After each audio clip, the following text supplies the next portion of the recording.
මේ විශාල හමුදා කඳවුරු ප්‍රමාණයක් තියෙනවා. මේ ඉරානයේ කිට්ටුවම හමුදා කඳවුරු 9ක් තියෙනවා. 50000ක විතර එක්සත් ජනපද සෙබළු ඒවයි ඉන්නවා. ගුවන් පත තියෙනවා දියගෝ ගාෂියාවේ. ඒ වගේම ජර්මනියේ, ඒ වගේම කටාර් වල, සෞදි අරාබියේ, බහරේන් වල, ඒ වගේම එක්සත් අරාබි එමීර් රාජ්‍යයේ, ඕමානයේ, ඒ වගේම ඉතාමත්ම මිත්‍රශීලී එක්සත් ජනපදයේම ජනපදයක් හැටියට තියෙන ඊශ්‍රායලයේ තියෙනවා.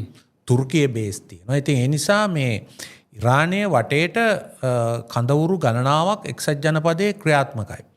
ඒ අනුව යුදමය වශයෙන් ගත්තොත් අර ජූනි මාසයේ වගේ හොඳ යුද සූදානමක් ඇති කර ගැනීමට අවශ්‍ය කරන මේ සියලුම ගුවන් මුහුද යටින් යන සබ්මරීන්, එතකොට නාවක බලෑනි, පය පවර් එක, missile, ballistic missile, aunty missile, සෙබළු මේ පැත්තෙන් ගත්තාම රට ආක්‍රමණය කිරීමට අවශ්‍ය කරන සියලුම බලය